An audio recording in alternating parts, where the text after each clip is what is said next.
صحابہ کرام کی صفات اس میں بیان کی ہے۔ الحمدللہ، آیت نمبر 18۔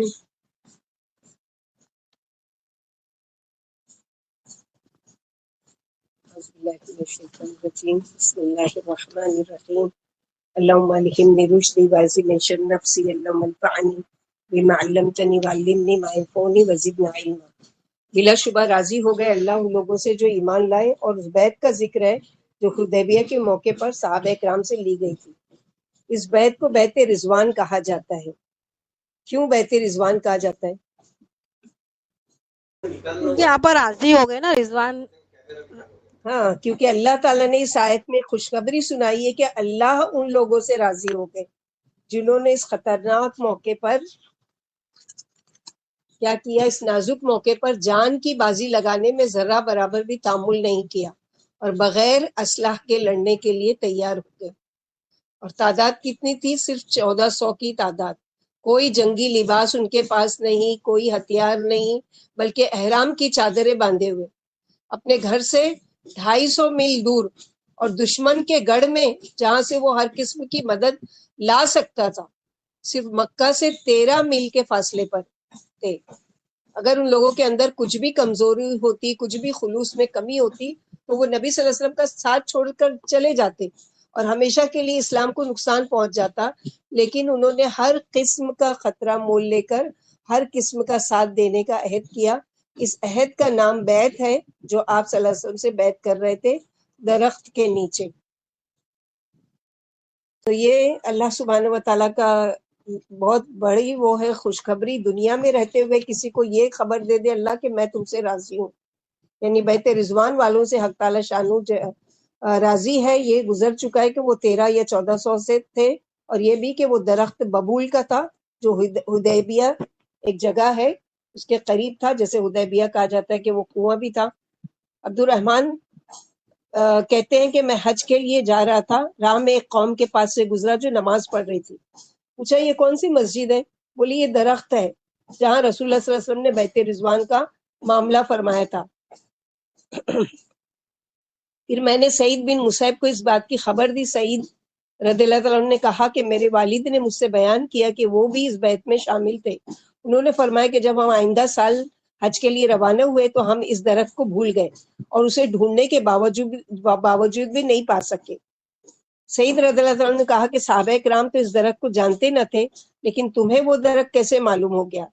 اس کے تو یہ معنی ہوئے کہ تم صحابہ سے زیادہ علم والے ہو۔ پھر فرمایا کہ اللہ کو تمہارے دلوں کا حال معلوم تھا، یعنی تمہارے دلوں میں خلوص اور صداقت تھی، وعدے کو نبھانے کا اور رسول صلی اللہ علیہ وسلم کی اطاعت کا خیال تھا، اسی لیے اللہ نے تمہارے دلوں میں سکون اور اطمینان۔ وَأَنزَلَ السَّكِينَةَ عَلَيْهِمْ وَأَثَابَهُمْ فَتْحًا قَرِيبًا، کہ اللہ سبحانہ و تعالیٰ نے کیا کیا کہ اس کے بدلے میں تمہارے دلوں میں سکونت اور اطمینان اتار دیا اور قریب والی فتح عنایت فرمائی، یعنی تمہارے اور تمہارے دشمنوں کے درمیان صلح کرا دی، جس سے ایک عام اور دائمی خیر و برکت حاصل ہوئی، جس کا سلسلہ فتح خیبر سے، پھر فتح مکہ سے، اور پھر تمام ممالک کے فتوحات سے جا ملا۔ یعنی یہ ایک ایسی فتح کی خوشخبری تھی، حالانکہ بظاہر تو ایسا ہے کہ اپنا سب کچھ ہار کر جا رہے ہیں، لیکن دراصل یہ دروازہ کھلا فتحوں کا، کہ اس کے بعد پھر کوئی بھی ایسی وہ نہیں ہوئی کہ جس میں نقصان اٹھانا پڑا یا جنگ ہار گئے، جس کی بدولت مسلمانوں کو عزت و افتخار، فتح و ظفر اور سربلندی حاصل ہو گئی، اور مسلمان دنیا اور آخرت میں سرخرو ہو گئے۔ اسی لیے فرمایا کہ ہم نے بہت سی غنیمتیں بھی تم کو دیں جن کو تم حاصل کرنے والے تھے، اور اللہ ہی سب پر غالب اور حکمت والے ہیں۔ وہ اپنی زمین پر انہیں غلبہ عطا فرماتے ہیں جو اس کے فرمان کو جاری کریں اور اس کے قوانین کو رواج دیں، اس کا ہر کام حکمت پر مبنی ہے۔ یعنی پہلے اللہ تعالیٰ کیا کریں گے کہ کسی نہ کسی امتحان اور آزمائش میں ڈالیں گے۔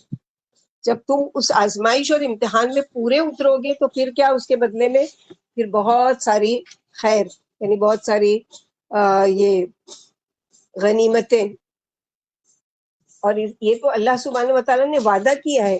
فَعَلِمَ مَا فِي قُلُوبِهِمْ فَأَنزَلَ، تو اس نے جان لیا جو ان کے دلوں میں تھا، اس نے ان پر تسکین اتاری، کیونکہ اس وقت خوف اور لازم تھا کہ ہم کسی بات کا وعدہ کر رہے ہیں، لڑنے کا وعدہ کر رہے ہیں، نہ جنگی لباس ہے، نہ ہتھیار ہے، نہ کوئی تیاری ہے، لیکن اللہ نے خوف دور کر دیا، یہ اللہ کے راستے میں نکلنے کا صلہ ہے، اور انہیں فتح قریب عطا بھی کی، ومغانم کثیرۃ یاخذونہا، اور کثرت سے ملنے والی غنیمتیں جن کو وہ عنقریب لیں گے اس کا بھی وعدہ کر لیا، اشارہ ہے خیبر کی فتح کی طرف۔ وکان اللہ عزیزا حکیمہ، اور ہے اللہ زبردست حکمت والے۔ وعدکم اللہ مغانم کثیرۃ تأخذونہا فعجل لکم ہذہ، وعدہ کیا تم سے اللہ نے بہت سی غنیمتوں کا، یعنی قیامت تک ملنے والے دین کے راستے میں کی طرف اشارہ ہے، یعنی صرف صحابہ اکرام سے ہی نہیں بلکہ جو بھی اللہ کے راستے میں نکلے گا ان سب کے لیے فائدوں کا وعدہ ہے۔ تو اس نے جلدی دے دی تم کو یہ، یعنی خیبر کی فتح۔ وکفا ایدی الناس عنکم، اور روک دیا لوگوں کے ہاتھوں کو تم سے۔ حدیبیہ میں کفار اور خیبر میں یہود مقابلہ نہیں کر سکے۔ حدیبیہ میں تو مشرکین مکہ نے خود صلح کا پیغام دے دیا تو روک دیا اللہ تعالیٰ نے ان کے ہاتھوں کو، اور اسی طرح یہودیوں نے مقابلہ نہیں کر سکے، اور وہ جنگ بدر میں اتنے دور سے پہنچے تھے، وہ خود ان کے دروازے پر آ گئے تھے، کیا وہ ان کو ختم نہیں کر سکتے تھے؟ یعنی خیبر میں تو صحابہ کرام اور آپ صلی اللہ علیہ وسلم خود وہاں پہنچ چکے تھے ان کے گڑھ میں، اس کے باوجود بھی ان کا مقابلہ نہیں کر سکے اور ان لوگ نے ہتھیار ڈال دیا اور اللہ نے روکا ان کو۔ وَلِتَكُونَ آیَةً لِّلْمُؤْمِنِينَ، اور یہ بتانا مقصود ہے کہ تم نے بیعت کا مدد کا وعدہ کا، اللہ نے بھی تم جو وعدہ کیا تم نے، تو اللہ نے بھی تم سے جنگ کو روک کر تمہاری مدد کی، یعنی تم نے بیعت کر کے اللہ کی مدد کا وعدہ کیا، بدلے میں اللہ تعالیٰ نے کیا کیا کہ جنگ کو تم سے روکا، نہیں تو کتنا نقصان ہوتا اگر جنگ ہوتی ہے تو معمولی بات تو نہیں ہوتی ہے نا، اس میں لوگ بھی مارے جاتے ہیں اور سارے مال بھی یا تو لوٹ لیے جاتے ہیں، قید کر دیے جاتے ہیں، بہت سارے نقصانات ہوتے ہیں، جنگ کوئی اچھی چیز نہیں ہے، لیکن ایک مجبور ہونے کے ناطے اللہ کے نبی صلی اللہ علیہ وسلم نے جنگیں کی، ورنہ خوشی سے کوئی بھی جنگ نہیں کی۔ اگر خوشی سے کرنا ہوتا تو معاذ بن جبل رضی اللہ عنہ کو یمن کا گورنر بنا کے بھیج رہے ہیں اور کہہ رہے ہیں کہ معاذ پہلے ان کو ایک اللہ کی طرف دعوت دینا، اگر وہ مان لیتے ہیں تو ان پر تمہاری طرف سے ان کی جان اور ان کی مال کیا ہے حرام ہو جائے گی، یعنی وہ ان کا مال لینا یا ان کی جان لینا تمہارے لیے حرام ہے۔ تو یہ اللہ کے نبی صلی اللہ علیہ وسلم کی تعلیم تھی کہ بلا وجہ نہیں جنگ کو مسلط کرتے تھے۔ ہاں کوئی لڑنے کے لیے آ رہا ہے یا ایسا ہے کہ اس کے بارے میں پلاننگ پتہ چل رہی ہے کہ وہ ایک پلان کر رہا ہے آپ صلی اللہ علیہ وسلم پر حملہ کرنے کا، تو آپ دفاع کرنے کے لیے آگے بڑھتے کے وہ کرتے تھے کہ پہلے ہی روک دیا جائے اس کو۔ اس طرح کی جنگیں ہوئی ہیں۔ تو یہاں پر اللہ سبحانہ وَلِتَكُونَ آیَةً لِّلْمُؤْمِنِينَ، یہ بتانا مقصود ہے کہ تم نے بیعت کا جو وعدہ کیا اللہ تعالیٰ نے اس کے بدلے میں تم سے جنگ روک کر تمہاری مدد کی، اور تاکہ ہو جائے ایک نشانی مومنوں کے لیے کہ جو اللہ اور اس کے رسول کی اطاعت میں ثابت قدم رہتا ہے اور اللہ کے بھروسے پر اللہ کے دین کے راستے میں نکلتا ہے، اللہ کس طرح سے اس کی مدد کرتے ہیں۔ ان تنصر اللہ ینصرکم، سورہ محمد میں پڑھ چکے، اگر تم اللہ کے دین کی مدد کرو گے تو اللہ تمہاری مدد کریں گے۔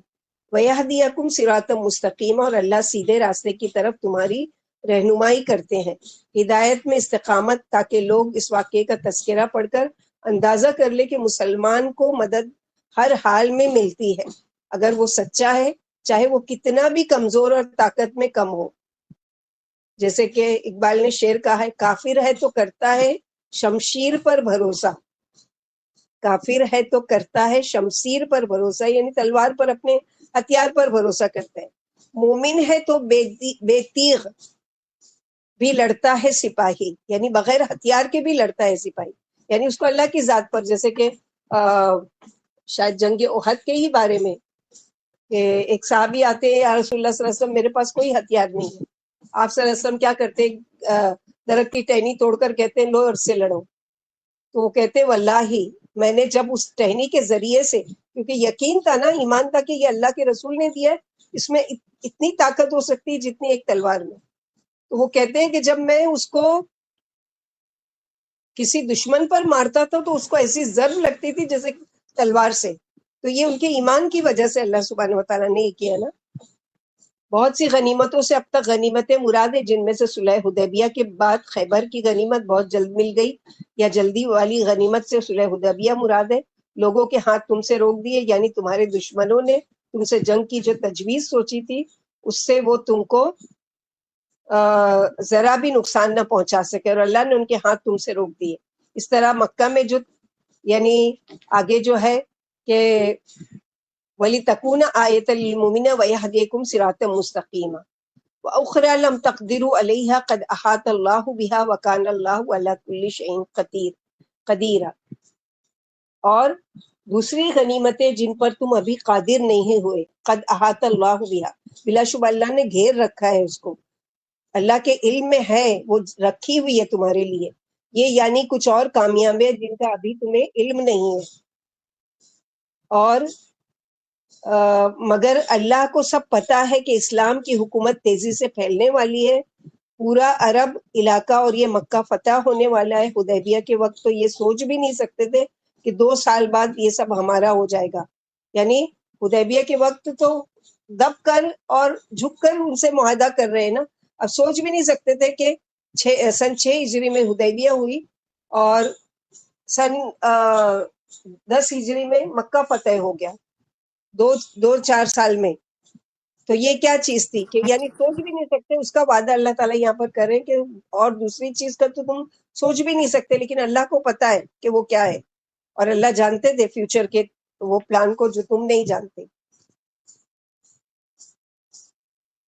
تو اس سے یعنی لوگوں کے ہاتھ تم سے روکے، تمہارے دشمنوں نے تم سے جنگ کی جو تجویز سوچی تھی اس سے وہ تم کو ذرا بھی نقصان نہیں پہنچا سکے، اور اللہ نے ان کے ہاتھ سے تم سے روک دیے. اسی طرح مکہ میں جو تمہارے بیوی بچے گھرے ہوئے تھے ان سے بھی تمہارے دشمنوں کے ہاتھ روک دیے، اور مدینہ کے منافقوں کے شر سے بچا لیا.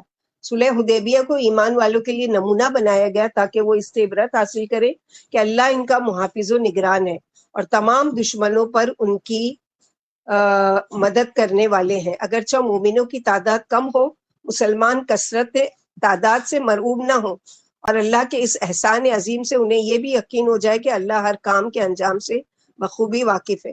اور بہتری اسی بات میں ہے جس کو اللہ سبحانہ وتعالیٰ نے مسلمانوں کے لیے پسند کیا ہے.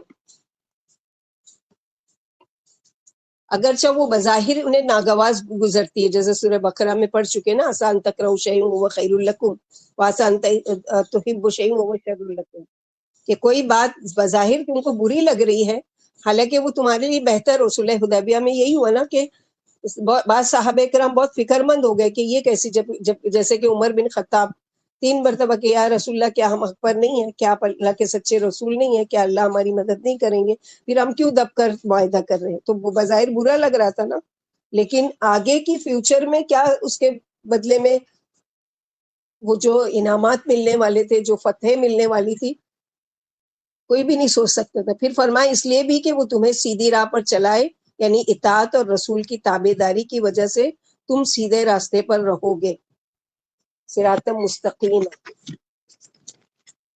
اور اس کے علاوہ وَأُخْرَىٰ لَمْ تَقْدِرُوا عَلَيْهَا، کہ وہ جو دوسری چیز کے احاطہ کیا ہوا اللہ تعالیٰ نے کہ آگے چل کے مکہ فتح ہونے والا تھا. وَلَوْ قَاتَلَكُمُ الَّذِينَ كَفَرُوا لَوَلَّوُا الْأَدْبَارَ ثُمَّ لَا يَجِدُونَ وَلِيًّا وَلَا نَصِيرًا. اور اگر جنگ کی ہوتی تم سے ان لوگوں نے جنہوں نے کفر کیا، البتہ وہ پھیر لیتے پیچھے. یہ تو جنگ کا موقع ہی نہیں آنے دیا گیا. اگر آ بھی جاتا تو تم جو جان دینے کی تمنا، قوت ایمانی اور اللہ کی مدد، تو ان پر تم ایسے بھاری پڑتے کہ وہ پیٹ پھیر کر بھاگ جاتے. پھر نہ وہ کوئی دوست پاتے اور نہ مددگار، کیونکہ ان کی ایسی بے عزتی ہوتی کہ پورے عرب میں نہ کوئی ان کا حلیف ہوتا اور نہ مددگار. یعنی جو حلیف یعنی وہ جن سے قسمیں کھا کر وعدہ کیا کرتے تھے کہ جب ہم کو ضرورت پڑے گی تو تم ہماری مدد کو آؤ گے. تو یہاں پر وہی ہے کہ اللہ سبحانہ وتعالیٰ نے جو دوسری فتح کا خوشخبری اس آیت میں دی ہے وہ کیا، یعنی دوسری فتح غنیمت کا بھی اللہ سے نے تم سے وعدہ کر رکھا ہے جو تمہارے قبضے سے باہر ہے. تمہاری قدرت سے باہر ہے، اللہ اسے بھی تمہارے لیے آسان فرما دیں گے اور اس کی مشکلات پر قابو پاؤ گے۔ اللہ اپنے نیکوکار بندوں کو ایسی جگہ سے روزیاں پہنچاتے ہیں جہاں سے وہ وہم و گمان بھی نہیں کرتا۔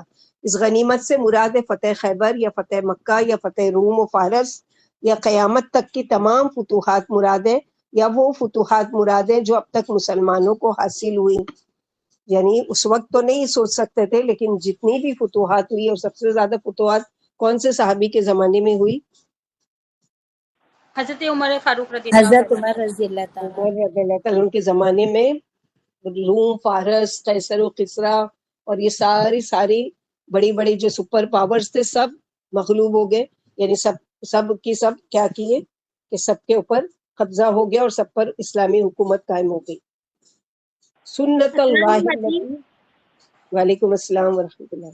باجی وہ عمر فاروق رضی اللہ تعالیٰ عنہ جو زیادہ ناراض ہوتے تھے، اس کے پیچھے ایک واقعہ ہے کہ جب یہ جب صلح حدیبیہ ہو رہا تھا تو اس وقت ایک شرط یہ بھی رکھی تھی نا کہ جو بھی یعنی کہ نا اگر کوئی مسلمان آئے گا تو ہم اس کو واپس نہیں کریں گے، لیکن کوئی کفار آئے گا تو ہم اس کو واپس لے یہ لیں بات گے۔ ہو چکی تو نا، یہ بات ہو چکی شروع میں بتا ہاں چکے کہ لیکن نہیں، تو اس میں یہ واقعہ ہے کہ نا جب صلح حدیبیہ جو لکھ رہے تھے نا، کوئی کفار مشرک سہیل لکھ رہے تھے، تو ان کے بیٹے ابو جندل آتے ہیں نا، وہ اسی بیڑیوں میں جکڑے ہوئے آتے ہیں باجی۔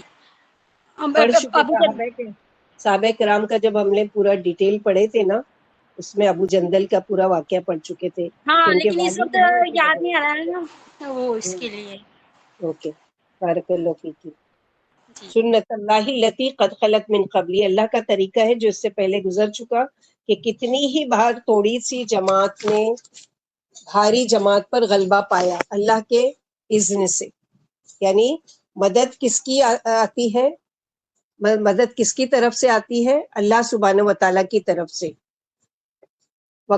ولن تجد لسنت اللہ تبدیلا، اور تم اللہ کی طریقے کو کبھی بھی تبدیل نہیں پاؤ گے، اللہ کے طریقے کو کبھی بھی بدلنے والا نہیں پاؤ گے۔ یعنی اس آیت سے ایمان والوں کو خوشخبری دی گئی کہ وہ کافروں اور مشرکوں سے ہرگز بھی مرعوب نہ ہو۔ اگر مشرک ان کے مقابلے پر آئیں گے بھی تو اللہ مسلمانوں کی مدد فرمائیں گے، کافر شکست کھائیں گے اور بدحواس ہو کر بھاگ کھڑے ہوں گے، پھر اپنا کوئی حمایتی اور مددگار نہیں پائیں گے، کیونکہ یہ بدبخت اللہ سے اور اس کے رسول سے اور ایمان والوں سے لڑ رہے ہیں اور مومنوں کے پیچھے ہاتھ دھو کر پڑے ہوئے۔ اور جو دوسرا یہ ہے کہ سنت اللہ التی، آیت نمبر 23، یعنی یہ اللہ کی عادت ہے، یہ طریقہ ہے اللہ کے جب کفر و ایمان، حق و باطل اور نور و ظلمت کسی جگہ ٹکرا جائیں تو اللہ ایمان کو کفر پر، حق کو باطل پر اور روشنی کو اندھیرے پر غلبہ عطا فرماتے ہیں۔ حق کا بول بالا ہوتا ہے اور باطل کا منہ کالا ہوتا ہے، جیسا کہ جنگ بدر میں اللہ نے مسلمانوں کو سرخ رو اور سربلند کیا، باوجود یہ کہ ان کی اقلیت اور دشمن کی کثرت تھی، یعنی وہ تھوڑے تھے، صرف 313 تھے، سامنے مقابلے میں 1000 کا لشکر، لیکن اللہ تعالیٰ نے ایمان والوں کو فتح دی۔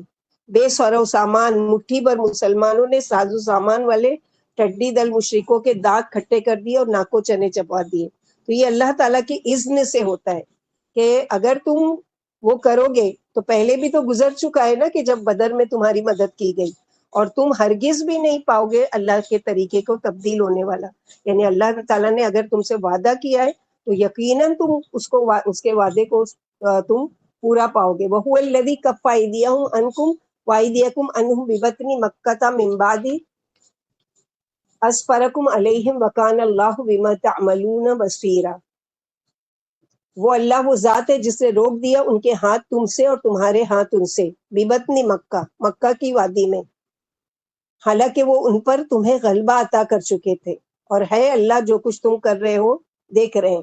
اشارہ ہے ان 80 افراد کی طرف جو پکڑے گئے تھے، ہتھیاروں سے لیس تھے، اگر ان کو چھوڑا نہ جاتا تو جنگ ٹل نہیں سکتی تھی، لیکن آپ صلی اللہ علیہ وسلم نے ان کو چھوڑ دیا۔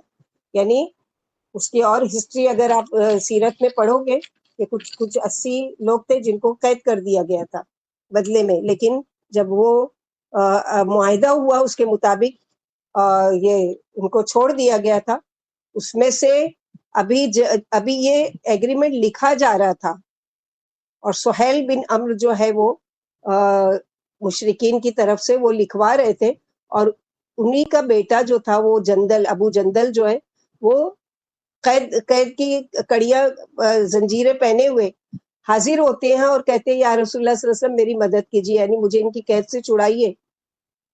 تو عمر رضی اللہ تعالیٰ نے وہاں پر جو کہا، اب یاسمین جو بتا رہے تھے کہ عمر رضی اللہ تعالیٰ نے کہا کہ یا رسول اللہ ابھی تو لکھا بھی نہیں گیا ہے، ابھی تو حق ہے کہ یہ، لیکن اللہ کے نبی صلی اللہ علیہ وسلم نے کیا کہا کہ نہیں، اگر ہم وعدہ کر چکے ہیں تو کوئی بات نہیں، تم جاؤ، اللہ تعالیٰ تمہاری مدد کریں گے.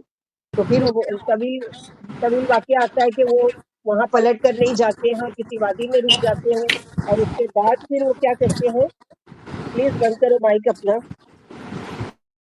تو وہ ایک وادی میں جاتے ہیں، نہ وہاں مشرکین کے پاس واپس جاتے ہیں اور نہ وہ بلکہ وادی میں رک جاتے ہیں، اور پھر ان کے اپنے ہم خیال لوگوں کو بناتے ہیں، اور پھر اس کے ساتھ وہ کیا کرتے ہیں، اتنا پریشان کرتے کہ خود مشرکین مکہ آپ صلی اللہ علیہ وسلم کو خبر بھیجتے ہیں کہ اپنے اس آدمی کو روکو یا ان کو واپس لے لو. یہ طویل واقعہ ہے ان کا، ابو جندل کا. ہم لوگوں نے جو میں نے یہ جو سنی ہوں نا پورا سورہ حدیبیہ، اس میں بتایا کہ حضرت جندل رضی اللہ عنہ تو واپس چلے جاتے ہیں، آپ صلی اللہ علیہ وسلم بھیج دیتے ہیں، پھر اس کے بدلے پھر دوسرے شخص آتے ہیں، تو وہ آتے ہیں، پھر وہ بولتے ہیں میں، جب وہ آتے ہیں ابو بصیر کچھ نام رہتا ہے ان کا، ابو بصیر ہاں، وہ پھر ان کو جب واپس بھیجتے نا، تو وہ نا جو 2 لوگ سپاہی رہتے ان کی تلوار کی نا تعریف کر کے ان کو قتل کر دیتے ہیں. پھر وہ کہیں نہیں جاتے، پھر وہیں وہ کنارے نہ بیٹھ کے اپنا ایک خیمہ بناتے ہیں، اور سارے اس طرح جتنے لوگ مسلمان ہوتے جاتے ہیں ان لوگ آباد ہو جاتے ہیں، سارے لوگوں کو لوٹتے ہیں. تب ان لوگوں کو ڈر ہوتا ہے کہ ہمارے قافلے تجارت کی لوٹے جا رہے ہیں، تب ان لوگ پھر وہ معاہدہ توڑنے آتے ہیں. اب اس میں تو میں نے ایسا سنی. ہاں تو بالکل وہی صحیح ہوگا جو بھی، کیونکہ میں نے بتائی نا کہ یہ خیال باجی. اس اور طرح وہ کا. ابو جندل جو ہے ابو سفیان کے بیٹے تھے نا؟ نہیں، حضرت سہیل. نہیں، سہیل بن عمرو کے بیٹے تھے وہ. ہاں، اچھا. کیونکہ جب واپس جاتے تو حضرت سہیل کو بولتے ہیں میں یہاں پہ رک چکا ہوں، تو کیا ہوا، اللہ تعالیٰ جو ایمان لانے والا ہے جیسے وہ تو اللہ تعالیٰ روک نہیں سکتا کوئی. اس پہ پھر بتایا ابو بصیر کی، مطلب بتایا ہے قصے میں پورا. میں سنی ہوں نا کہ ان کا نام بلکہ کوئی جانتا بھی نہیں بیچارے. وہیں پہ پھر جب معاہدہ ٹوٹ جاتا ہے وہیں پہ ان کا انتقال بھی ہو جاتا ہے. جب خیمہ توڑ کے سب جاتے ہیں وہاں پر ان کا انتقال ہوتا ہے، وہیں پہ ان کی قبر بھی بنا دی جاتی ہے. تو ان کو اتنا لوگ جانتے بھی نہیں اسلامک تاریخ میں، ایسا بتا رہے تھے. لیکن ایک صحابی اگر ایک نظر اللہ کے نبی صلی اللہ علیہ وسلم کو دیکھ بھی لے یا صحبت میں بیٹھ جائے تو اس کا تو درجہ وہی صحابہ کے اس میں آ جاتا ہے نا. جی آپ کا. اور انہوں نے جان بھی دی اور مدد بھی کی اسلام کے لیے. اسی لیے تو ایک صحابی کے بارے میں جب ہم لوگوں نے پڑھا تھا ڈیٹیل میں، اس میں یہی ساری چیزیں تھیں نا الحمدللہ. اور یہ ساری آیتیں زیادہ تر صحابہ کرام پوری سورہ فتح ہی ان لوگوں کے اوپر ہی ہے، آپ صلی اللہ علیہ وسلم اور صحابہ کرام کے. هم الذين كفروا وصدوكم عن المسجد الحرام والهدي معكوفا ان يبلغ ما قيل له ولولا رجال مؤمنون ونساء مؤمنات لم تعلموهم ان تطؤوهم فتصيبكم منهم معرة بغير علم. یعنی یہ وہ لوگ ہیں جنہوں نے کفر کیا اور روکا تم کو مسجد حرام سے، اور قربانی کے جانور روکے ہوئے تھے، وقف کیے ہوئے تھے، ان یبلغا کہ وہ پہنچے اپنی حلال گاہ کو. یعنی مکے میں داخل ہو کر قربان کرنا تھا جانوروں کو، لیکن ان لوگوں نے روک دیا کہ جب مکے میں داخل ہی نہیں ہونے دیں گے تو کہاں سے آپ وہاں جا کر قربانی کرو گے. اور اگر نہ ہوتے مومن مرد اور مومن عورتیں مکے میں، یعنی کچھ ایسے مکے میں مومن مرد اور مومن عورتیں تھے جو مجبور تھے، جو ہجرت نہیں کر کے جا سکے مدینہ، تو اللہ سبحانہ وتعالیٰ ان کا ذکر کر رہے ہیں. لم تعلمون، تم نہیں جانتے ان کو، تمہارے ہجرت کر کے چلے جانے کے بعد ان 6 سالوں میں کتنے ہی لوگ، کتنے گھر مسلمان ہو چکے تھے، اور انہوں نے اپنے اسلام کا اظہار بھی نہیں کیا تھا.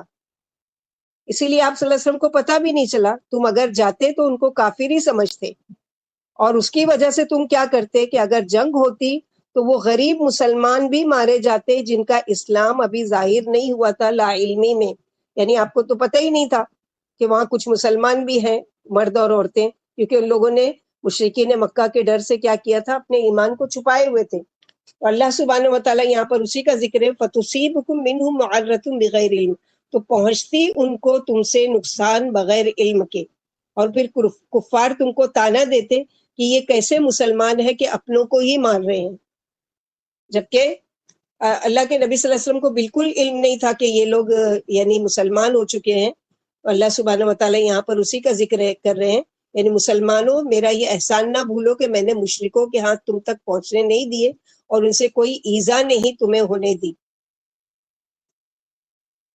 اور تم کو بھی حرمت والی جگہ جنگ سے روک دیا اور دونوں میں صلح کرا دی، جس میں تمہارے لیے دنیا اور آخرت میں خیر و برکت ہی ہے. صلح کی برکتوں کا ظہور امن و امان اور عافیت و سلامتی کے روپ میں ہوا، جو مسلمانوں کے لیے خیر کثیر کا سبب بنا. سلمہ بن اقوا فرماتے ہیں کہ حدیبیہ کے دن جب صحابہ 70 قیدی لائے اور انہیں آپ کے سامنے پیش کیا گیا تو آپ نے دیکھ کر فرمایا کہ انہیں چھوڑ دو اور شر کی ابتدا انہی سے ہونے دو، اور دوسری بار بھی انہی سے شر اٹھنے دو. اس پر یہ آیت اتری. انس بن مالک فرماتے کہ حدیبیہ کے دن آپ پر اور صحابہ پر تنعیم سے اسی مسلح مشرک اتر کر آئے جو موقع پر حملہ کرنا چاہتے تھے. آپ نے ان پر بددعا کی، آخر وہ پکڑے گئے. انان کا قول ہے کہ آپ نے انہیں معاف کر دیا اور یہ اللہ تعالیٰ نے آیت اتاری. اور اس کے علاوہ کیا ہے کہ قریشی مشرکوں اور ان کے طرفداروں کی طرف سے اللہ خبر دیتے ہیں کہ حقیقی کافر یہی ہے، انہوں نے ہی تمہیں حرمت والی مسجد سے روکا حالانکہ تم اس کے زیادہ حقدار تھے. اور اذ جعل الذین کفروا فی قلوبہم حمیۃ الجاہلیۃ،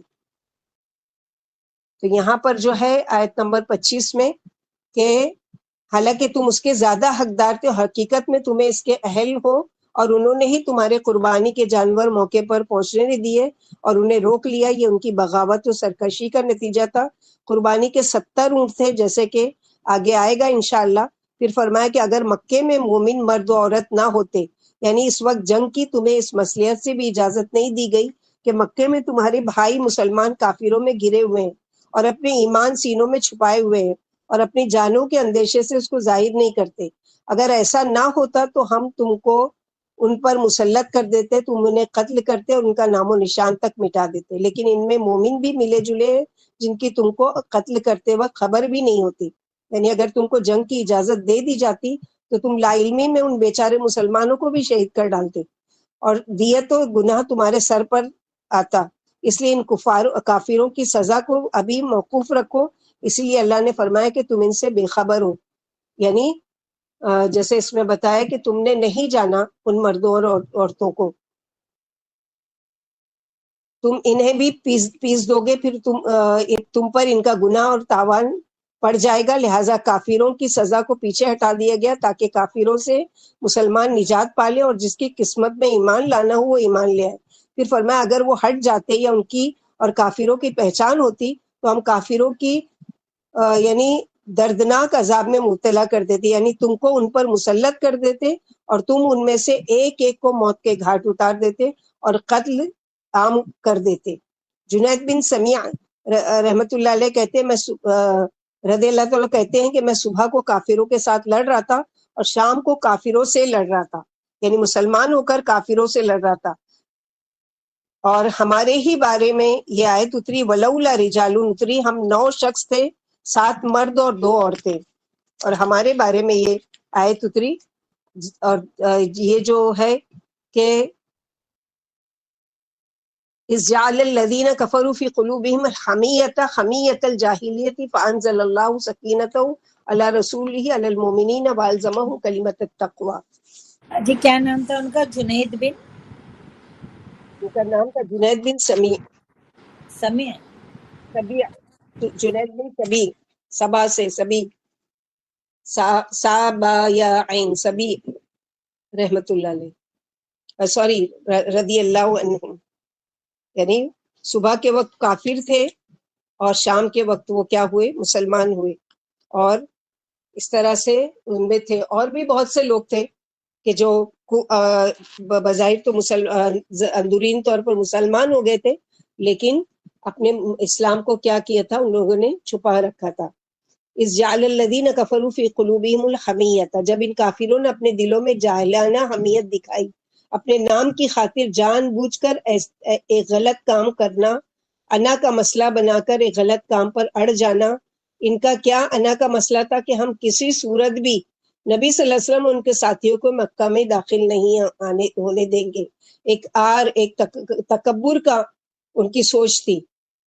تو اللہ تعالیٰ نے نبی صلی اللہ علیہ وسلم پر مومنوں پر تسکین اتاری اشتعال سے، یعنی ان کو غصے میں آنے سے بچا لیا.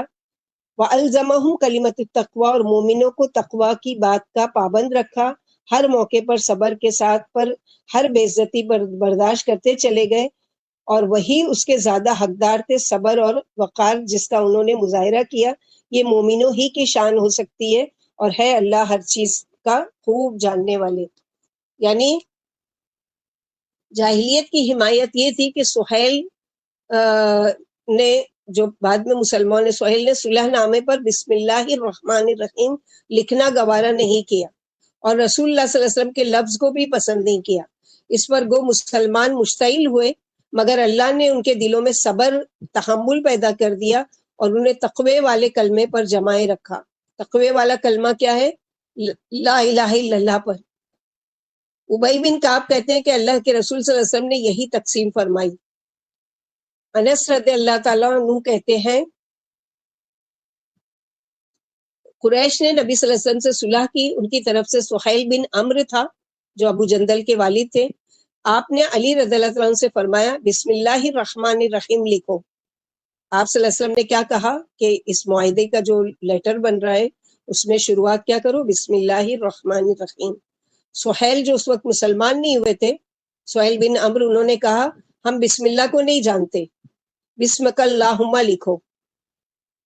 پھر آپ نے فرمایا لکھو، جو یہ کہہ رہے ہیں اس کو لکھو. پھر آپ نے فرمایا لکھو من محمد الرسول اللہ صلی اللہ علیہ وسلم. سہیل بن عمرو بولے اگر ہم آپ کو اللہ کا رسول جانتے تو آپ کی پیروی نہیں کرتے، ہم تو آپ کو مانتے ہی نہیں ہے کہ آپ اللہ کے رسول ہیں. اپنا اور اپنے باپ کا نام لکھو. آخر آپ نے فرمایا لکھو من محمد بن عبداللہ بن عبد المطلب. مشرکوں نے یہ شرط کی کہ تم میں سے جو آدمی ہمارے پاس آئے گا ہم اسے نہیں لوٹائیں گے، اور ہمارا جو آدمی مسلمان ہو کر آئے گا تمہیں اس کو لوٹانا پڑے گا. بولے یا رسول اللہ صلی اللہ علیہ وسلم کیا ہم یہ شرط لکھ لیں؟ فرمایا ہاں، کیونکہ ہم میں سے جو کوئی ان میں جائے گا اللہ اسے ہم سے دوری رکھے. یعنی وہ ہم میں سے کوئی اگر مرتد ہو کر جا رہا ہے تو پھر ہم کو اس کی ضرورت ہی نہیں ہے، وہ ان کے لیے صحیح ہے. کفر کی حالت میں جا رہا ہے تو ہم کو کیا کرنا ہے اس کو روک کر. عمر رضی اللہ عنہ بولے کیا ہم حق پر اور دشمن باطل پر نہیں ہیں؟ کیا ہمارے شہداء جنت میں اور ان کے مقتول جہنم میں نہیں ہیں؟ فرمایا کیوں نہیں. بولے پھر کیوں ہم دین میں دب جائیں اور بلا طواف کیے واپس جائیں، حالانکہ اللہ نے ہمارے درمیان اب تک کوئی فیصلہ کن بات نہیں فرمائی. آپ صلی اللہ علیہ وسلم نے فرمایا اے ابن خطاب، میں اللہ کا رسول ہوں، مجھے اللہ کبھی ضائع نہیں فرمائیں گے. آخر عمر رضی اللہ عنہ غصے میں بھرے ہوئے لوٹ کر ابو بکر صدیق کے پاس گئے اور ان سے بھی وہی سوال کیا، اور وہی جواب پایا جو سورہ فتح اتری کہ اللہ تعالیٰ کی فتح قریب ہے، صبر کرو اور اللہ تعالیٰ کے فیصلے کا انتظار کرو. والذی لقد صدق اللہ رسولہ الرؤیا بالحق لتدخلن المسجد الحرام ان شاء اللہ آمنین محلقین رؤوسکم ومقصرین لا تخافون فعلم ما لم تعلموا فجعل من دون ذلك فتحا قریبا. اور البتہ تحقیق سچ کہا اللہ نے اپنے رسول سے خواب میں حق کو. اللہ تعالیٰ نے اپنے رسول کو سچا خواب دکھایا تھا جو ٹھیک ٹھیک حق کے مطابق تھا. یہاں اس سوال کا جواب دیا جا رہا ہے جو مسلمانوں کے دلوں میں کچھ کھٹک ہو رہی تھی. وہ کہتے تھے کہ نبی صلی اللہ علیہ وسلم نے تو یہ خواب دیکھا تھا کہ آپ صلی اللہ علیہ وسلم مسجد حرام میں داخل ہو رہے ہیں اور بیت اللہ کا طواف کر رہے ہیں، تو اب یہ کیا ہوا ہے کہ ہم بغیر عمرہ کیے واپس جا رہے ہیں؟ تو نعوذ باللہ کہ اللہ کے رسول صلی اللہ علیہ وسلم کا خواب جھوٹا تھا. تو اللہ تعالیٰ نے اس کا جواب دیا کہ اللہ تعالیٰ کے نبی صلی اللہ علیہ وسلم نے یہ تو نہیں کہا تھا کہ اسی سال ہی عمرہ کریں گے.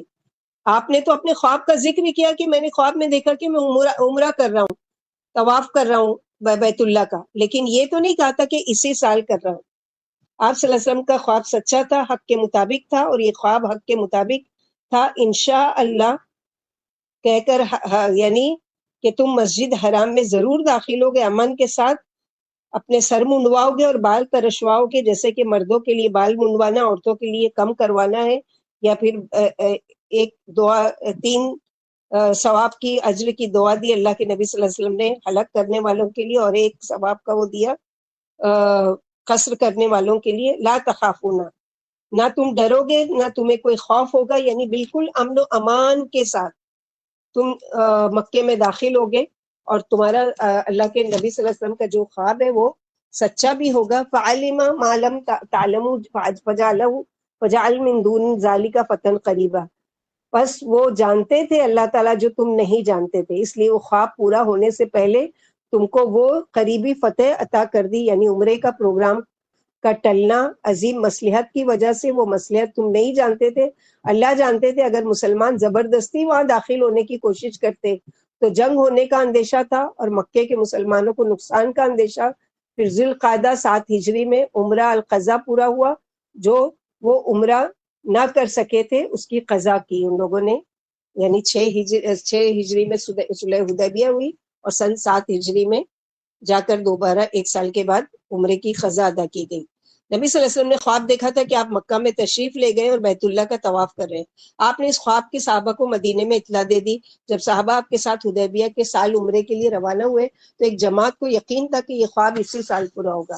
پھر جب صلح ہو گئی اور معاملہ طے ہو گیا کہ مسلمان اس سال تو واپس جائیں گے، البتہ اگلے سال آ کر طواف کر سکتے ہیں، تو اس سے بعض صحابہ کو کچھ دل میں کھٹک پیدا ہوئی، قلق پیدا ہوئی، یہاں تک کہ عمر رضی اللہ عنہ نے اس بارے میں آپ سے پوچھ بھی لیا.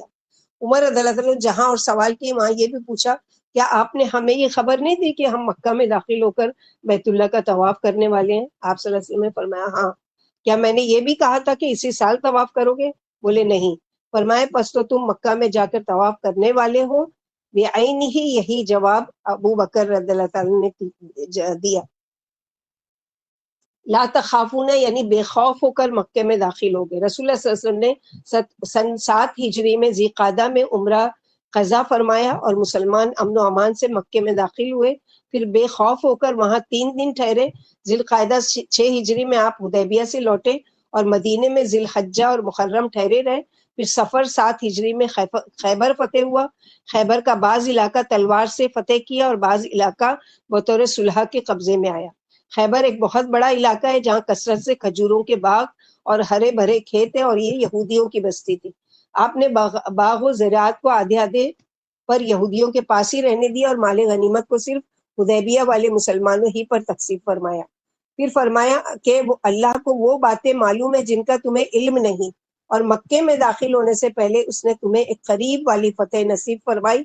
یعنی مکے فتح ہونے سے پہلے خیبر کو فتح کرا دیا اور آئندہ سال مکے میں داخل کرنے میں جو بھلائیاں اور مصلحتیں تھیں انہیں اللہ ہی جانتے تھے، تم نہیں جانتے تھے. فتح قریب سے مراد صلح حدیبیہ ہے.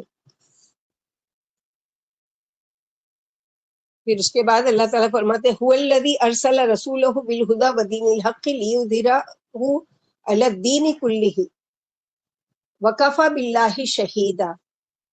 وہ اللہ وہ ذات ہے جس نے اپنا رسول ہدایت دے کر بھیجا، ودین الحق اور دین حق عطا کرنا، اور رسول کو حق اور دین حق دے کر بھیجنے کی کیا غرض تھی؟ تاکہ اسے غالب کر دے ہر طرح کے دین پر، یعنی دین کا غلبہ ہو جائے باقی تمام ادیان پر.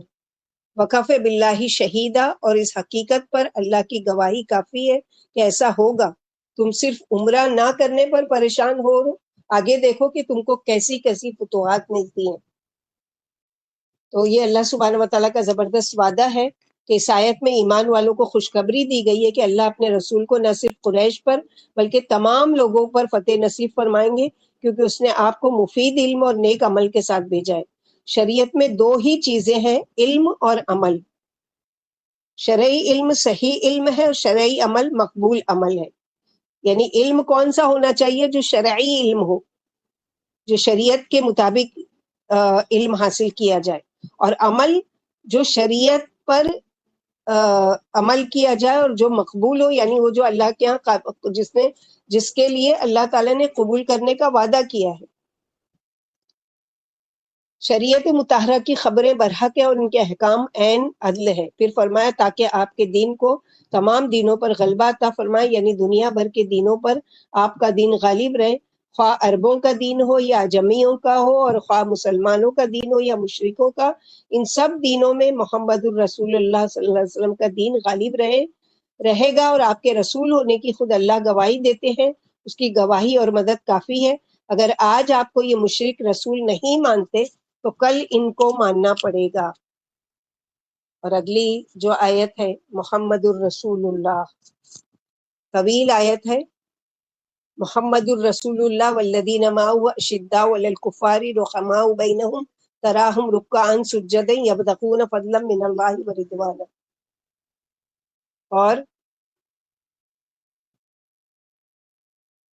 محمد الرسول اللہ، محمد اللہ کے صلی اللہ علیہ وسلم اللہ کے رسول ہیں، اور جو آپ صلی اللہ علیہ وسلم کے ساتھ ہیں، آپ کے ساتھی ہیں یعنی صحابہ کرام، وہ کفار پر سخت ہیں اور آپس میں رحیم و شفیق ہیں. تم دیکھو گے ان کو جھکے ہوئے، عاجز مزاج، سجدے کرتے ہوئے، رکوع کرتے ہوئے، خوب نمازیں پڑھنے والے، اور یبتغون فضلا من اللہ ورضوانہ، اللہ کا فضل یعنی دنیا کے لیے روزی روٹی کمانے کی تلاش میں بھی نکلتے ہیں اور اس کی رضامندی چاہتے ہیں، یعنی آخرت کے طلبگار ہیں.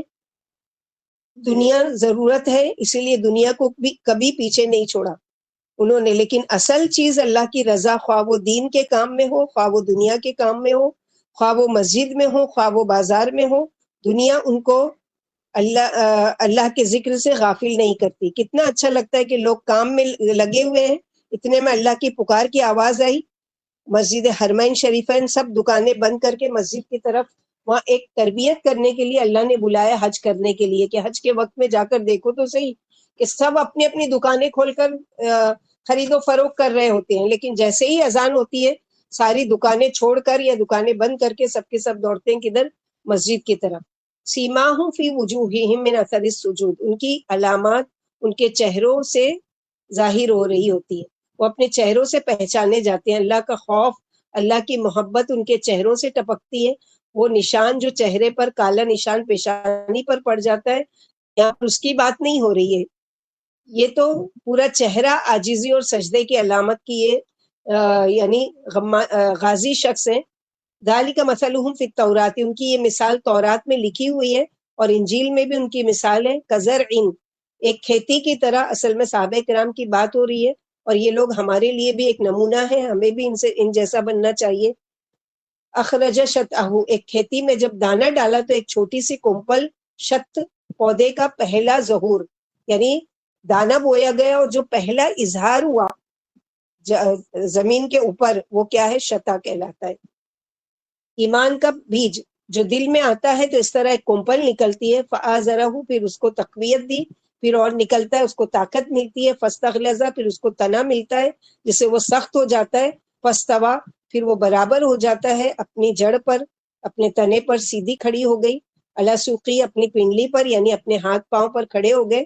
جیسے سورہ قیامہ میں بھی یہی لفظ آتا ہے، سوقی کا ساق و بساق یعنی پنڈلیوں کے لیے. یوجب الزراع، کاش کرنے والوں کو وہ خوش کر دیتی ہے. ایسا کھیت کسان کو بڑا خوشنما لگتا ہے جب اس نے محنت کی ہو، بیج ڈالا ہو اور آہستہ آہستہ ایک خوبصورت باغ کی شکل وہ اختیار کر لے.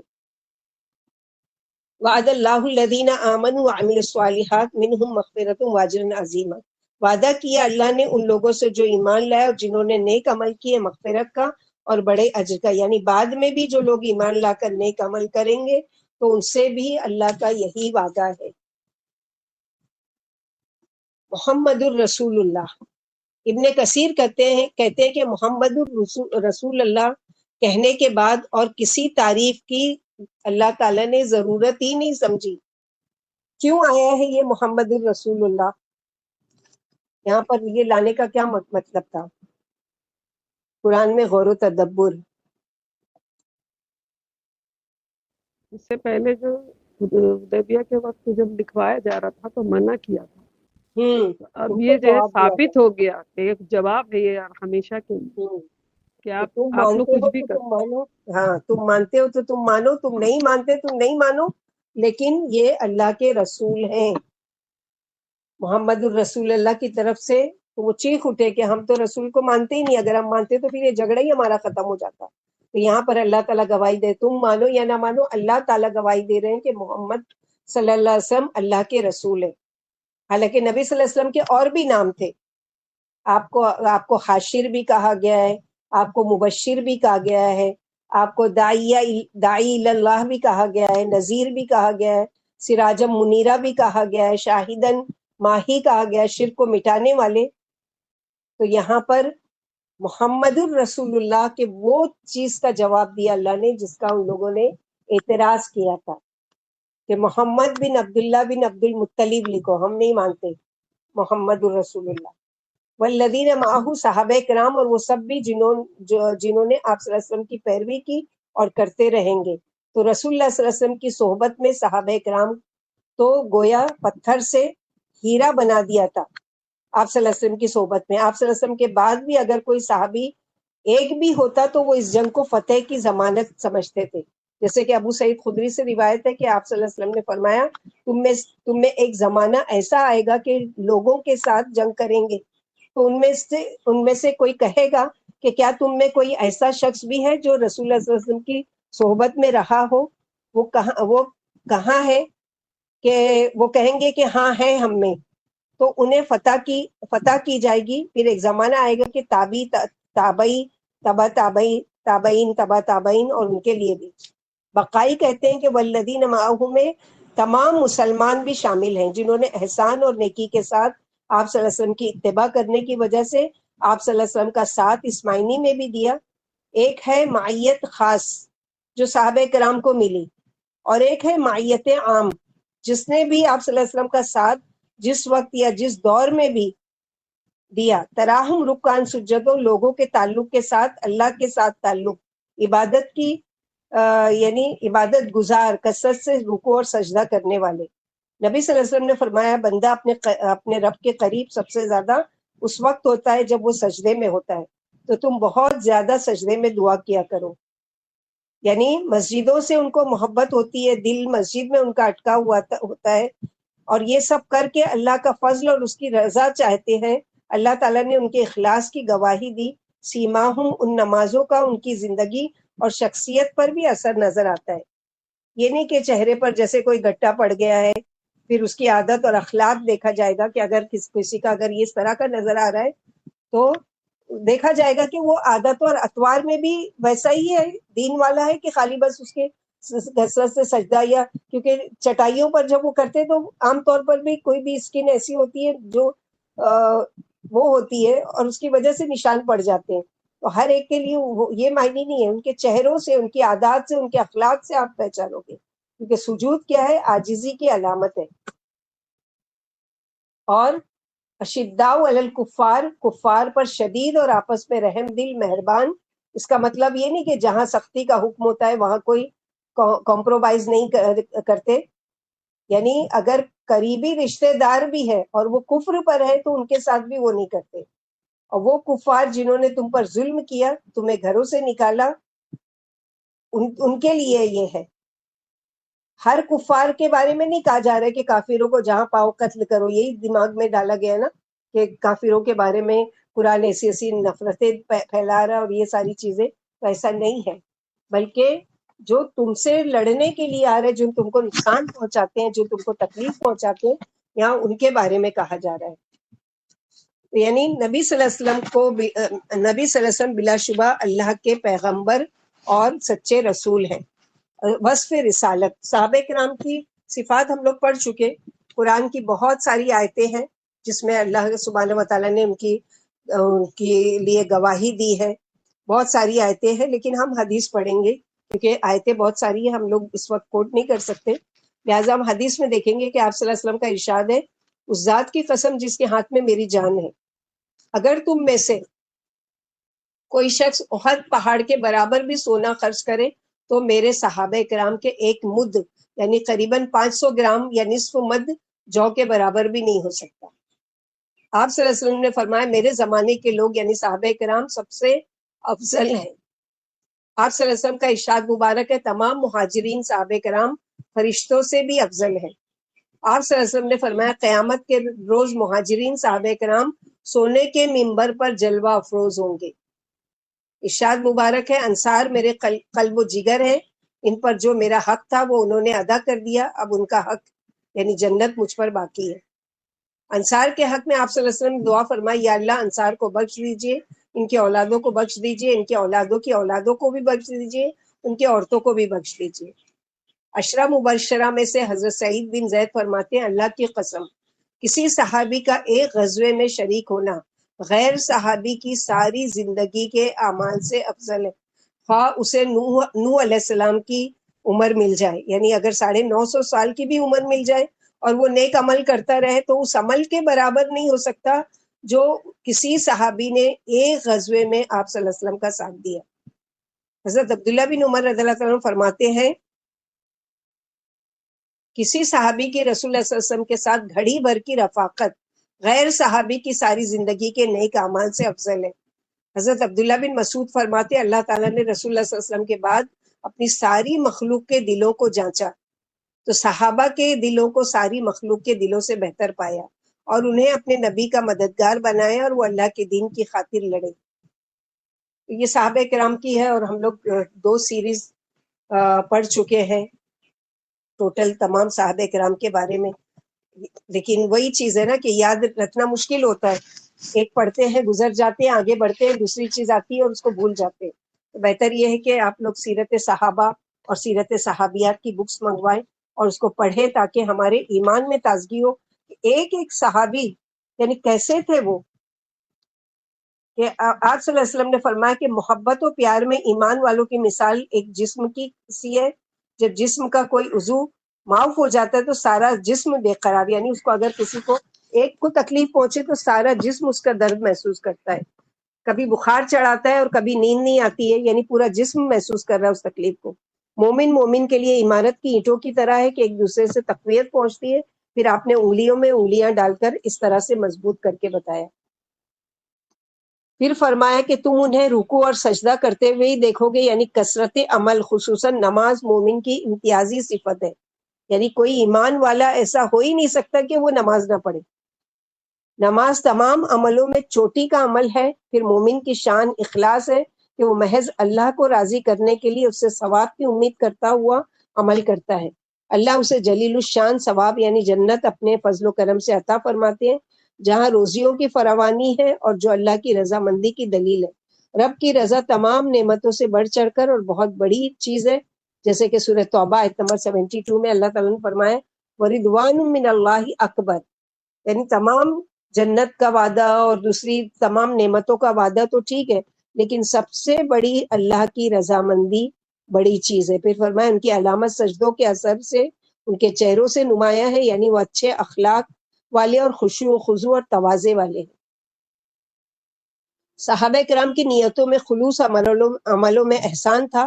جو شخص انہیں دیکھتا تھا ان کے اخلاق و طریقے پر گرویدہ ہو جاتا تھا۔ مالک رضی اللہ تعالیٰ فرماتے ہیں مجھے خبر ملی ہے کہ عیسائی جب ان صحابہ کو دیکھتے جنہوں نے شام کے ممالک فتح کیے ہیں تو کہتے تھے اللہ کی قسم یہ لوگ حواریوں سے کہیں بہتر ہیں، یعنی عیسیٰ علیہ السلام کے جو ساتھی حواری تھے ان سے یہ کہیں بہتر ہیں، کیونکہ پہلی کتابوں میں امت محمدیہ کی عظمت موجود ہے۔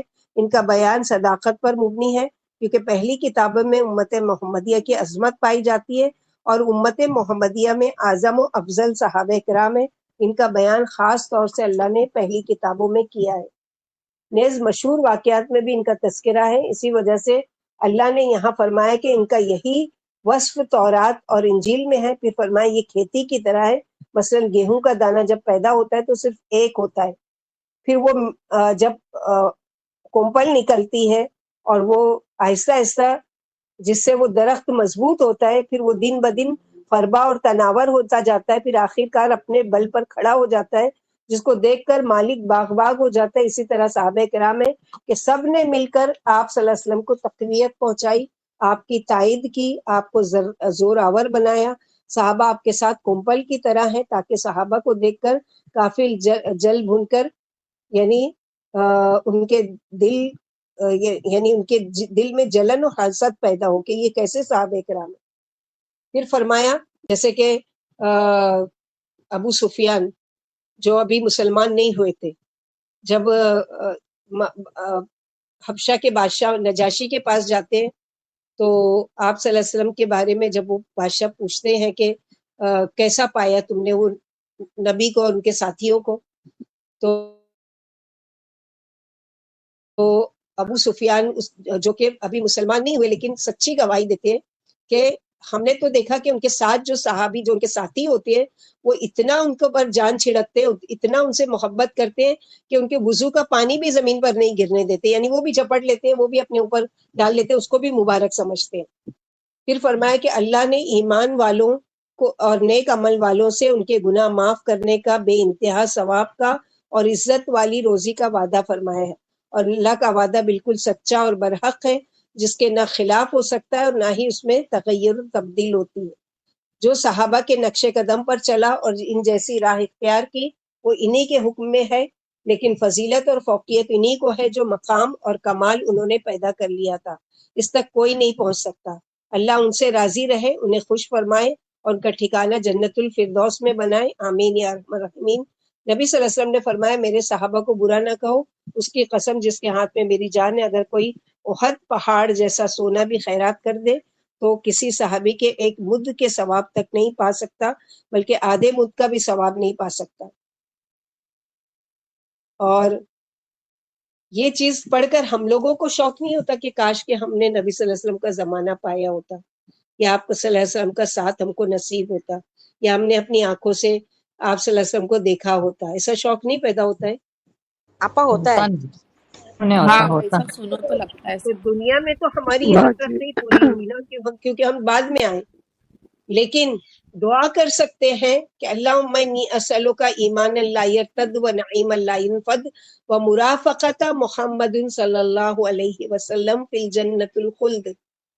اللہ تعالیٰ ہمیشہ والی جنت میں آپ صلی اللہ علیہ وسلم کا پڑوس نصیب کرنا، اور پڑوس نصیب کرنے کے لیے کیا کام کرنا پڑے گا؟ نبی کے طریقے کو نبی اپنانا، طریقے پہ چلنا پڑے گا، ان کے جو انہوں نے اللہ کی اطاعت اور رسول کی اطاعت کرنا پڑے گا۔ ہاں، اور صحابہ کثرت جیسا سجود ایمان سے، لانا ہوگا۔ کثرت سجود سے مدد کرنی ہوگی۔ جیسے کہ ایک صحابی ہے، وہ آپ صلی اللہ علیہ وسلم کی خدمت میں لگے رہتے تھے، مشہور واقعہ اور کئی مرتبہ ریپیٹ ہو چکا ہے ہم لوگ کی کلاس رافع، میں۔ ہاں، ابو نافع، کہ وہ کہتے ہیں کہ یا رسول اللہ، جب وہ ان کی خدمت سے خوش ہوتے ہیں تو کہتے ہیں کہ یا رسول اللہ، یعنی آپ صلی اللہ علیہ وسلم کہتے ہیں کہ مانگو مجھ سے، کیا مانگتے ہو؟ تو انہوں نے کیا چیز مانگی؟ میں آپ کا ساتھ چاہتا ہوں، آپ کا پڑوس چاہتا ہوں جنت میں۔ آپ صلی اللہ علیہ وسلم نے فرمایا اور کچھ مانگ لو؟ کہا نہیں، بس یہی۔ 3 دفعہ آپ نے پوچھا، 3 دفعہ انہوں نے یہ جواب دیا کہ بس یہی۔ آپ صلی اللہ علیہ وسلم نے کیا فرمایا؟ یہ نہیں کہا کہ اچھا ٹھیک ہے میں اللہ سے دعا کروں گا اور اللہ تعالیٰ تم کو دیں گے، نہیں، کثرت سجود سے میری مدد کرو، یعنی پہلے کچھ کر کے دکھاؤ جس کو میں شفاعت کا ذریعہ بناؤں، سفارش کر سکوں، یا رب یہ میرے وہ صحابی ہیں جو کثرت سے سجدہ کیا کرتے تھے، اللہ تعالیٰ آپ کو راضی کرنے کے لیے نمازیں پڑھتے تھے اور وہ کرتے تھے، اس لیے اللہ تعالیٰ ان سے راضی ہو جاؤ۔ ابھی ہمارے پاس تھوڑا سا وقت ہے، ہم لوگ آیت، باجی یہ آیت جو ہے اس ہاں میں جو کس کھیت کا بتایا ہے نا کہ ایک کوپل، تو یہ فتح جب ہوئی تھی تو فتح مکہ کے بعد آپ صلی اللہ علیہ وسلم جب مکہ داخل ہوئے ہوں گے تو یہی ہوگا نا کہ آئے تو اکیلے تھے، لیکن جب وہاں داخل ہوئے تو بالکل ویسے ہی کہ کسان جو ہے اپنے کھیت کو لہلاتے ہوئے دیکھتا ہے، پوری فصل کے ساتھ جاتا ہے، تو ویسے آپ صلی اللہ علیہ وسلم بھی جو ہے کس طریقے سے اپنے صحابہ کو لے کر داخل ہوئے ہوں گے اور کافروں کو چھڑایا ہوگا، وہی، تو یہ تصور ہے نا کہ ایک کومپل کی طرح ایک صحابہ نکلے نا، اس طرح سے کہ جیسے ان کومپل نکلتی ہے اس طرح نکلے، اس طرح تقویت دی۔ صحابہ کیا ہر اس شخص کو کہیں گے کہ جو جس نے آپ کو دیکھا ہے اپنی آنکھوں سے یا آپ کے ساتھ رہا ہے، کیا ہر اس شخص کو صحابی کہیں گے؟ ایمان والا جی، ہونا چاہیے۔ جس ایمان لانے کے بعد میں آپ صلی اللہ علیہ وسلم کی صحبت بھی اختیار کی ہوگی۔ ہاں، صحابی وہ مراد جنہوں ہے نے کہ آپ وہ صلی اللہ کافی علیہ وسلم کی ہاتھ پر بیعت لی، ایمان لائے اور ایمان کی حالت میں ہی جو ہے وہ اس دنیا سے دنیا گئے۔ سے رخصت ہوئے، ایمان کی حالت میں رہے، کیونکہ بہت سے لوگ ہیں آپ صلی اللہ علیہ وسلم کا ساتھ بھی پایا، آپ صلی اللہ علیہ وسلم پر ایمان بھی لائے، آپ صلی اللہ علیہ وسلم کے ساتھ بھی رہے، لیکن بعد میں مرتد ہو گئے اور مر گئے مرتد کی حالت میں، تو اس کو صحابی نہیں کہیں گے۔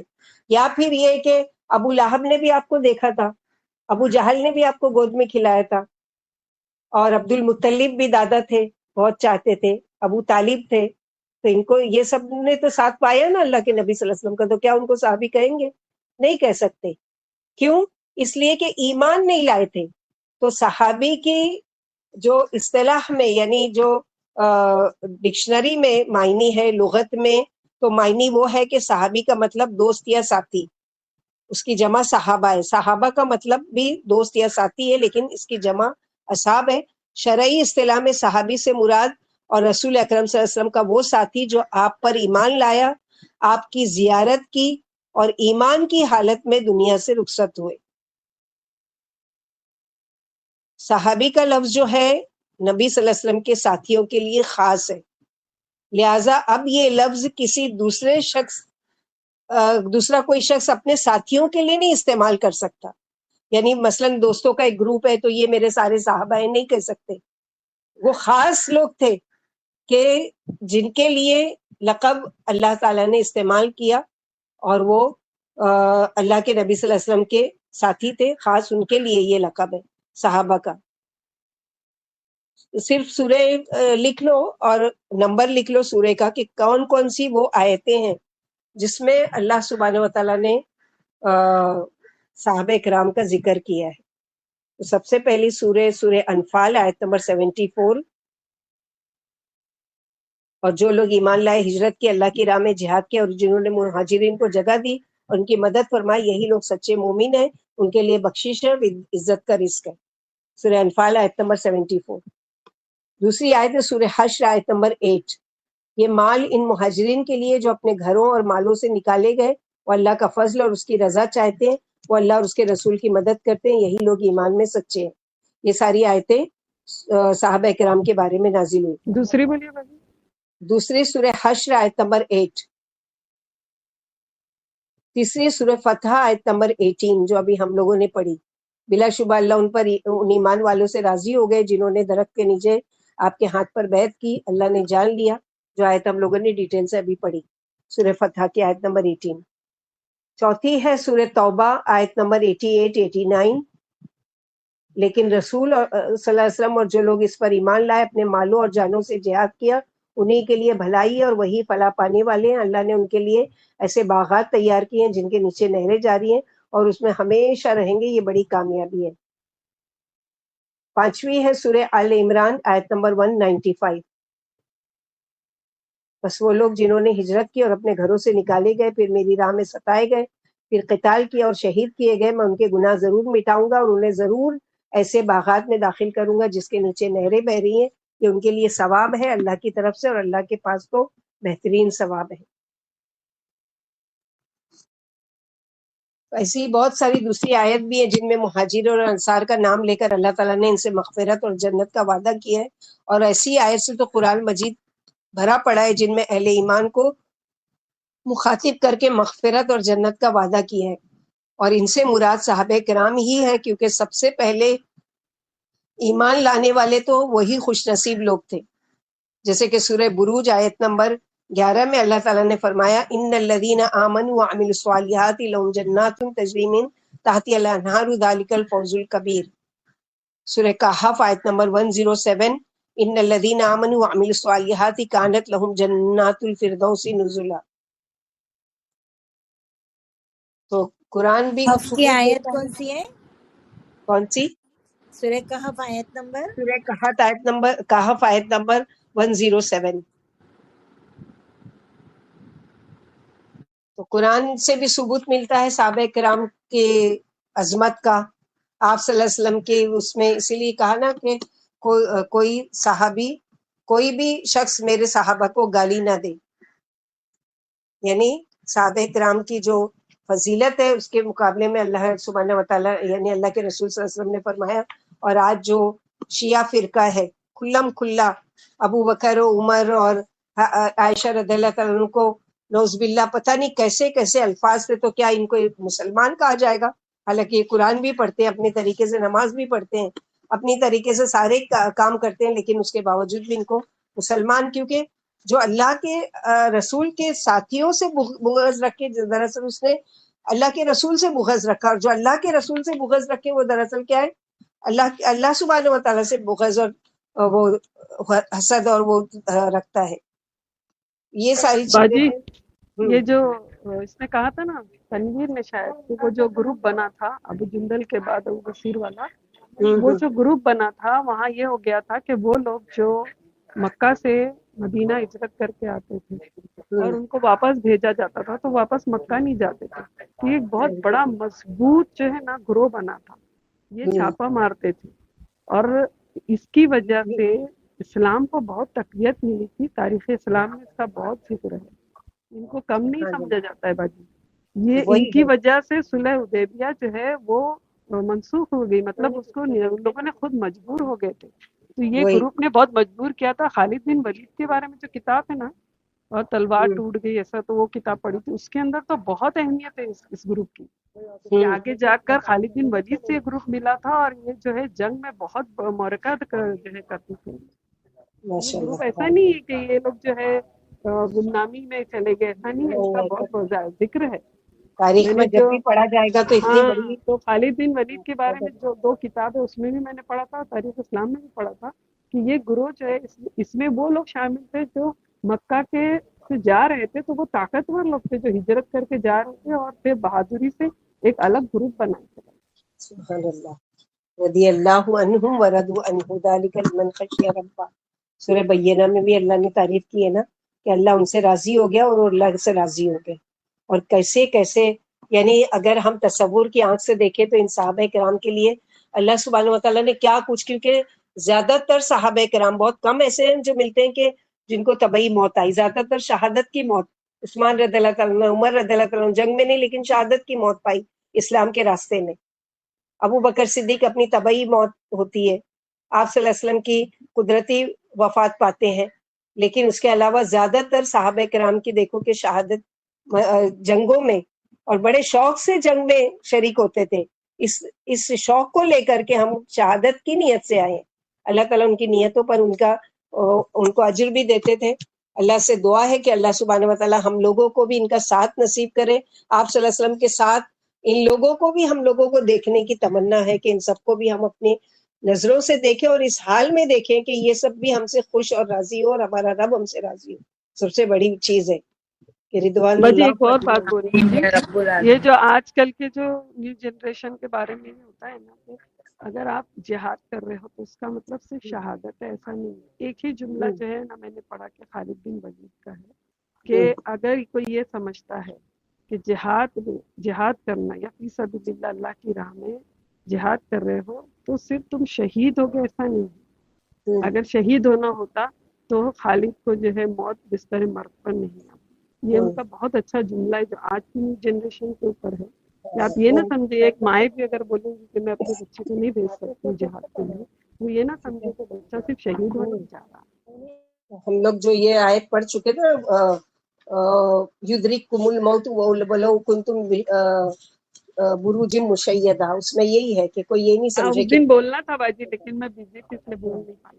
ہاں، لیکن وہ پہلے سورہ نساء میں جب یہ آیت آئی تھی ہم لوگ اس کو کوٹ کر چکے تھے الحمدللہ، کہ انہوں نے خود اپنے وہ کہا ہے نا خالد بن ولید کی کہ اگر موت یعنی جنگ میں جانا موت ہی ہوتی تو مجھے موت تو آنی چاہیے، کیونکہ میں نے 100 سے زیادہ جنگی لڑی ہے اور اس میں کوئی میرے جسم پر ایک بھی ایسا نشان نہیں ہے، یعنی کوئی بھی ایک جسم پر کوئی ایک جگہ بھی نہیں ہے جہاں کوئی نہ کوئی زخم کا نشان نہ ہو، لیکن دیکھو عبرت کی نگاہ سے مجھے کہ میں کہاں مر رہا ہوں، اپنے بستر مرگ پر، یعنی بستر پر۔ سبحان اللہ، اللہ سبحانہ وتعالیٰ سے دعا ہے کہ اللہ تعالیٰ، ہم نے ان کا ساتھ اور ان کا صحبت تو نہیں پائی ہے لیکن اللہ سبحانہ وتعالیٰ ان کے اس ایمان تک تو نہیں پہنچ سکتے لیکن اس راستے پر تو چل سکتے ہیں جو راستہ ان لوگوں نے اتنا روشن اور اتنا خوبصورت اور اتنی محنت ان لوگوں نے کی۔ صرف جنگی نہیں لڑے ہیں صحابہ کرام، ایک ایک صحابی یعنی باری لگاتے تھے، یعنی 2 صحابی کس طرح باری لگاتے تھے، کیونکہ ان کے اپنے پیٹ بھی تھے، ان کے اپنے بیوی بچے بھی تھے، ان کے اپنے کاروبار بھی تھے، تو 2 صحابی اس طرح سے آپس میں وہ کرتے تھے، جیسے عمر بن خطاب رضی اللہ تعالیٰ عنہ کے بارے میں آتا ہے، اور ایک اور صحابی ہے ان کا نام ابھی یاد نہیں آ رہا ہے کہ ان کے ساتھی تھے وہ، تو دونوں میں یہ چیز تھی کہ ایک دن پورا دن میں اللہ کے رسول صلی اللہ علیہ وسلم کے ساتھ رہوں گا اور علم حاصل کروں گا، اور ایک دن تم کمانے کے لیے جاؤ گے، پھر دوسرے دن میں جاؤں گا کمانے کے لیے اور بازار جاؤں گا اور تم اللہ کے رسول، یعنی کوئی ایک چیز بھی ہم سے مس نہیں ہونا چاہیے. اس طرح سے محنت کی، صرف جنگوں میں نہیں کی ہے، بہت بہت، یعنی اپنی جان مال عزت آبرو. اسی لیے تو ابھی ہم لوگوں نے جو پڑھا نا کہ اللہ تعالیٰ نے پورے دنیا کے دلوں کو جانچا، اس میں سے چنا صحابہ کرام کو کہ سب سے اچھے دل والا پایا. رضی اللہ عنہم ورضوا عنہ. ربنا تقبل منا انک انت السمیع العلیم وتب علینا انک انت التواب الرحیم. سبحان ربک رب العزت عما یصفون وسلام علی المرسلین والحمد للہ رب العالمین. سبحانک اللہم وبحمدک اشہد ان لا الہ الا انت استغفرک واتوب الیک. السلام علیکم ورحمۃ اللہ وبرکاتہ.